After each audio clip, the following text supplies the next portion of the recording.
What's going on? My name is NFT Flenny, and today I'll be giving you guys my thoughts on the new OMI Utility Program, of which the first details got released in a Medium article this week. I know I'm a little bit late to the party, but I've been away from the house, had Thanksgiving, all that good stuff, so I'm getting to it while I can, and let's get into it. So first things first, the OMI Utility Program is a system designed to give OMI token holders added utility and benefits within the Veve app. And keep in mind that it is volume 0.01, so this is really the first of the first iteration. This is just the first structure that they have posted.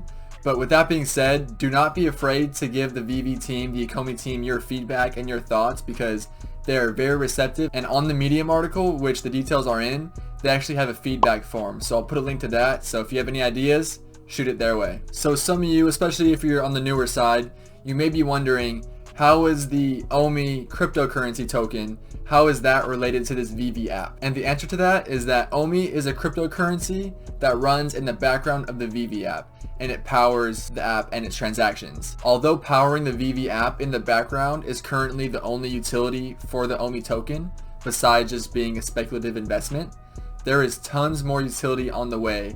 And I actually covered a video where the Veve CEO talked about OMI being used in third-party apps and projects, etc. But with the release of this OMI Utility Program, we are going to start to see much more utility for this token, and this is just the beginning. Because the team has crafted a program that will benefit holders of OMI within the Veve app. So how will this OMI Utility Program work? The main staple of it is that you will be staking your OMI tokens in return for rewards within the Veve app. So here's how OMI will be used within the Veve app and the Veve experience.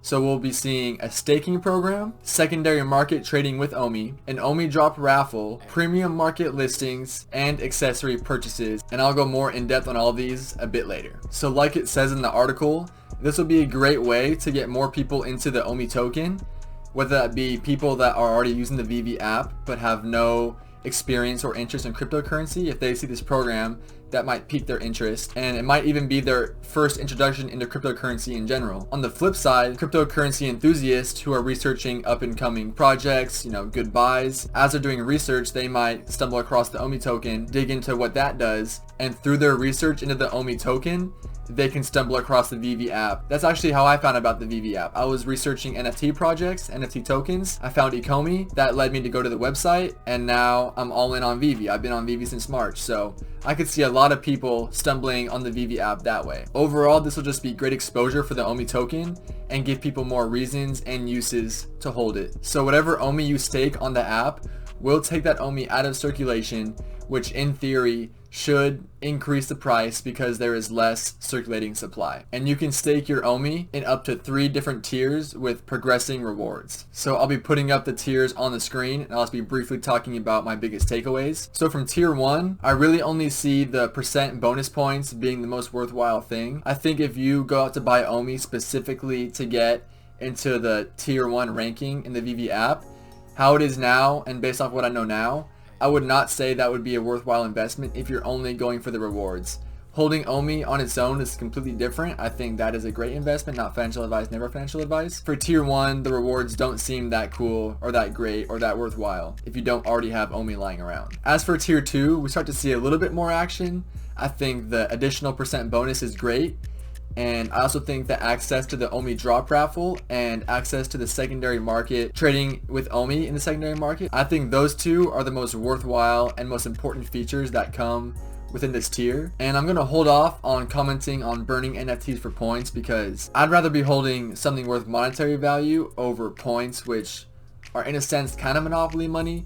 You can use them to gain monetary reward, but it's kind of complicated in that way. But I'd have to see how that works and how worthwhile that is, because in my opinion you need to get a lot of points in return for burning a collectible to make it worth it. Of course it depends, but it definitely looks interesting and could definitely be something there. As for tier 3, I'm not sure how other people feel about this. I haven't really had a chance to check out other people's opinions, but in my opinion, looking at it, it doesn't seem all that exciting for being the very, very top tier. I mean, this is the maximum. This is as far as you can go in this program. So I thought there might be a little bit more, but I'll explain what I think is lacking and ways that it could turn out to be a worthwhile reward. So I think the main question mark and the main deciding factor for tier 3 and if it's worth it will depend on renting out NFTs. As of right now, where we are in NFTs and the metaverse, I don't see that many reasons that people would want to pay money to rent an NFT. At this point, I could really only see people doing it to take AR pictures, because that's really all we can do with these at the moment.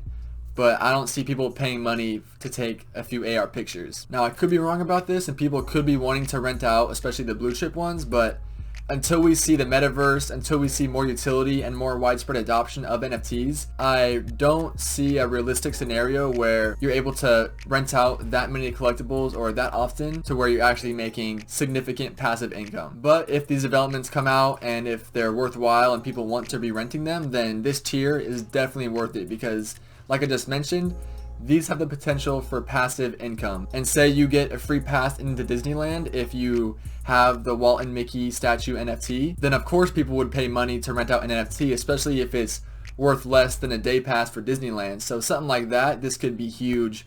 But as of today, I don't see renting being that significant. Everything else seems like more of a flex than being actually beneficial to your collecting. Things such as display the mint number, unlimited showrooms, the OMI-One Kenobi profile badge.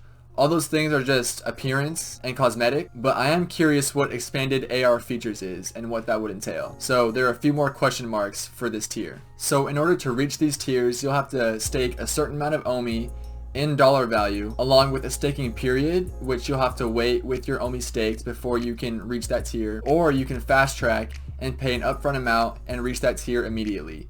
But you will lose it, it'll be spent, and all that OMI that you spent will be burned, which means it'll be taken out of the circulating supply like was previously mentioned, which again, in theory, should raise the price because there's a lower supply. Let me know if you guys are going to be fast tracking or if you're going to be just waiting it out for a few months. I'm still on the fence of where I want to go or how much OMI will be worth when this actually comes out. So next, I'll just be touching on a few of the features that we have seen as rewards, and I'll be giving you guys my thoughts on if I think they're worth it, if I'll be using them, if I'll be spending my points on them. So first, we'll start off with the things that I don't like very much and that I'm not too excited about.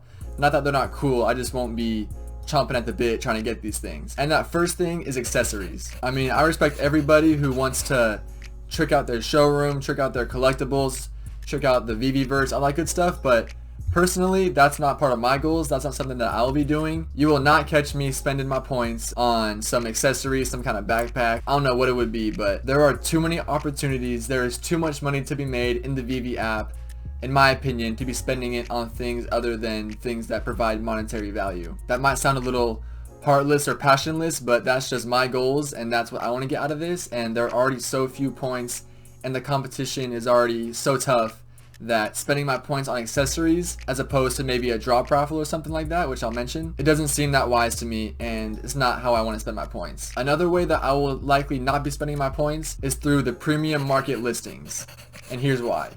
So as it is, people already just buy the cheapest collectible, the collectible at the floor, or they search by mint number and look for a low mint with a reasonable price. That's what I do, at least. So I don't see people seeing a premium market listing at the top and just, okay, yep, I'm buying that one. I don't see that happening. I see people actually seeing them as an annoyance, kind of like an ad, where you kind of scroll through it, you skip past it as soon as you can. Since you're spending points, people might not put up some BS listings, but I could see some people just putting a terrible deal on there, and I think a lot of them, unfortunately, will just be completely ridiculous. I mean, unless Veve is just so huge and the market is just so robust that trying to find a good deal becomes really tough, unless that happens, I don't see premium market listings being something that you would want to spend points on. One way I could really see it being worth it is if you're trying to get your hands off of a really low mint that not everyone has gems for, that they can just buy on a whim. It'd be something that they need to load up a bunch for or sell something else big, something like that. If you're trying to get exposure for a low mint that you want to see more eyes on because it's a good deal but not everyone can get it, that's one way. But other than that, I probably won't be using this. Now on a happier note, I'll talk about things that I am excited about and things that I probably will be using. And first, I'll be talking about market listings with OMI. So I think this will be huge for so many reasons. First of all, I think it'll allow the big players, the big whales, to come in and start buying up these collectibles. You know, a lot of people have Ethereum that they can just drop tons of Ethereum on NFTs with, but they don't want to load up a bunch of gems with real money. So I could see people who are OMI whales but not real life whales. I could see people like that just having so much more access being able to spend so much more money at once on collectibles. But this will also change the whole dynamic of the Veve marketplace. It'll change how people value collectibles.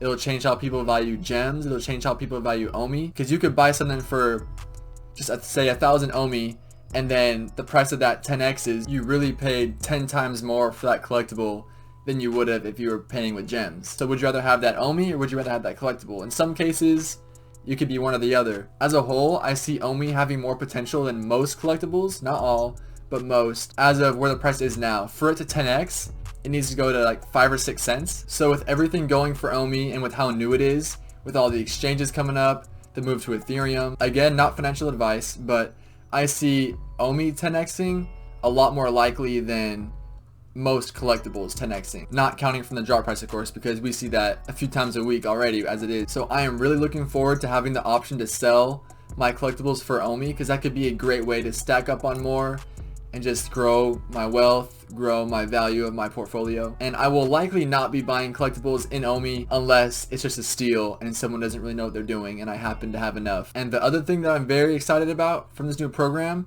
is the OMI dropped raffle. So I was so excited when they changed the Master Collector program from a drop lottery to a drop raffle, and my sentiment stays the same for this, because with how many whales there are in the Veve app and with how many there are to come, it being a lottery system, it being a winner takes all, to me that didn't seem very fair, and it kind of cut out a lot of people. So now that it's a lottery, every single person has a chance. Even if you only have one ticket, it's not a good chance, but you got some kind of chance. And I think that's very important in keeping people excited, getting them excited to use the program and feel like no matter what, they have a chance at winning this lottery, at winning this drop. So now let's take a look at the roadmap and see what we can expect and when. So it looks like we'll have a chance to secure our tiers and have at least a little bit of time to get locked in, get situated before the actual rewards start happening, because staking and tier structure starts first. And then the first thing we're getting in terms of rewards is the OMI drop raffle. So I expect that to be very competitive when it comes out, because again, that'll be our only reward at the time.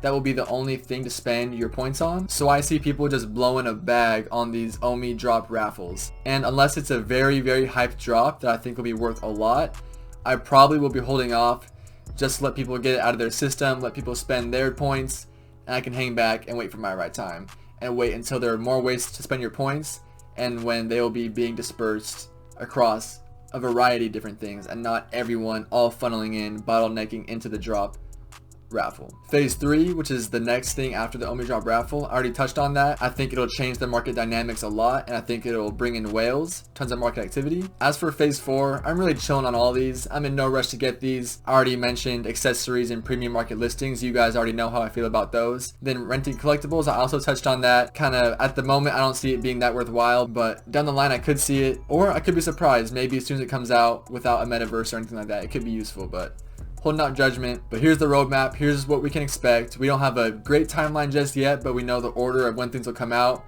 and we have the most basic guidelines about our first look at the OMI Utility Program, which if you've been around for a little while, you know how long awaited this has been. And us OMI holders have been waiting for some added utility and for some more news regarding the OMI token, because it's been lagging behind all the progress that the Veve app has seen. But that's okay, you know, you gotta build up the product, get people to come, get people to stay, and then you can expand your endeavors. You can give the app that is already popular and already used more utility. So there's my quick rundown and my thoughts about the new OMI Utility Program article that just came out a few days ago. Let me know if you guys agree with me, if I'm way off base, if I'm missing something, and if you enjoyed the content, please consider liking, commenting, subscribing, and hitting that notification bell, because it helps my channel grow and we can spread this info to more people in the Veve community and future Veve community members. So guys, thanks for watching. This has been NFT Flenny. I'll see you guys next time.